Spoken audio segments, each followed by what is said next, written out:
So when we talk about monitoring, monitoring has different meaning at different levels. Suppose a head of Asia region of an international agency sitting there and monitoring budgets. What would he monitor?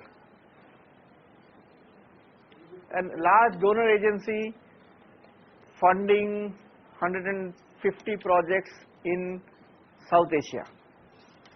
He is doing budget monitoring. What will he monitor? For him or her, he will see what was allocated, how much was total, okay, let's say $1 million to support 100 projects, right? So he will see, okay, $1 million was there and whether 100 projects were supported, and in this amount was given, total so much. He will not go into what happened every month in your project, right? Come one level down. Under that head of the South Asia region, there are various program officers, right? So each program officer has got 10 NGOs to monitor. What level they will monitor? They will see each project, but broadly annually how much they have spent, whether it is in line with your projected budget and actually what you have spent and so on, right? Come down to the chief executive level, chief functionary of the organization. Now we will go a bit more micro. You look at each project head wise, how much, which activities we are doing, which we are not doing, and so on. Come down to the program manager. You will see exactly, each month this was done, not done. Even go down to the grassroots level supervisor or worker, you will see each project, each activity, whether it was implemented or not implemented. So monitoring is a myth in terms of understanding it like one issue. Monitoring means different things at different levels, right? Like for example, we monitor 170 projects in South Asia on behalf of an international donor with about 18 million euros or something like that. So there are people who handle 30 projects each. So they will look at each project wise. But when we when we sit together to look at the larger picture, we'll see what was the cash flow plan, whether it was achieved or not, individual project wise, whether they are doing well or not. If I cannot go down, or even when it goes to the international office, they will not look at even individual projects also. So therefore monitoring has to be understood in that context, right? So in our context, when we are looking at monitoring, we are looking at micro monitoring, because we are looking at what activities were planned and what was achieved. So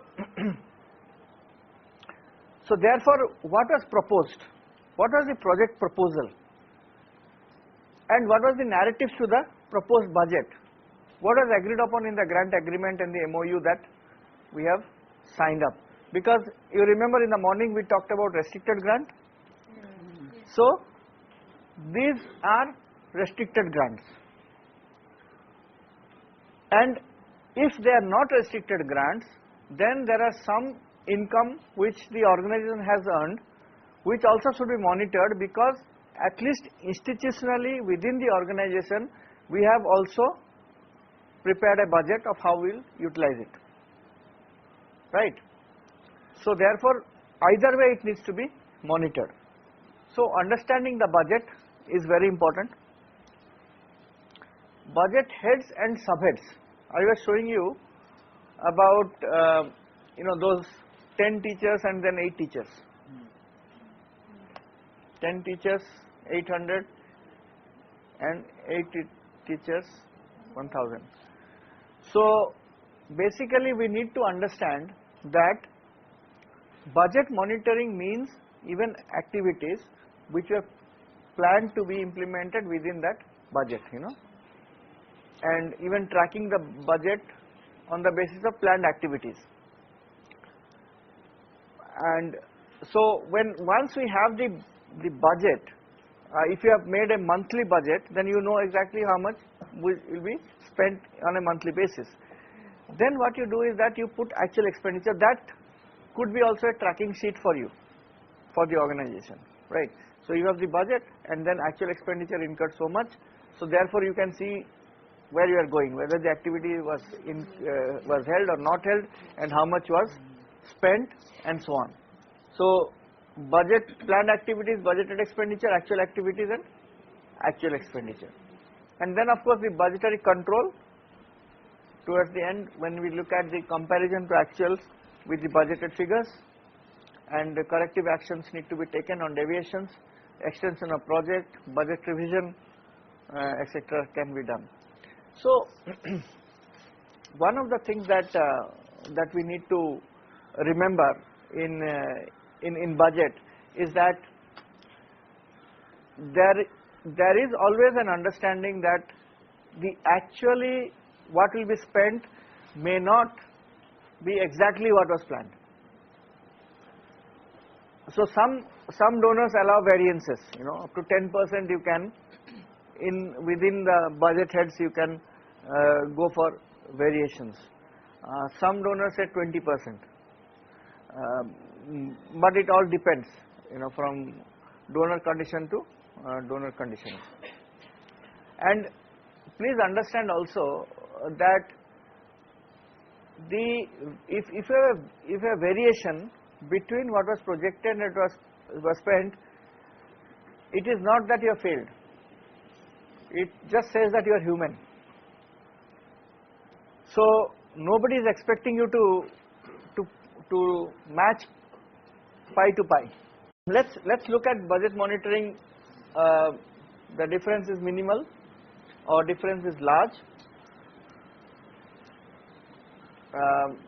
Yeah. So if it might be very little excess payment or short receipts.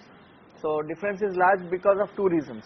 Could be if the payment has been more, or the grant has been received less, or less payment or excess receipts. So either way there have been large differences.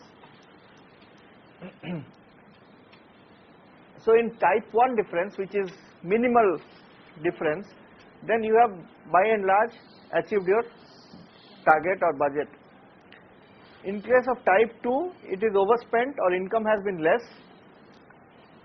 So this type of situation requires corrective steps, and those that can be to reduce expenses in same item or other items, to increase resources to meet expenses, or to redo the budget. Initial projections might be wrong, or extra resources to reduce expenses in other items. So there are various ways of dealing with it. If there are large variances, then obviously we need to see what went wrong. If there is marginal variances, one can 5%, 10%, one can accept. Now it's very important to add notes to the variance report to explain the differences and action taken. So if there is a variance, there must be a reason for that variance, and that reason needs to be given.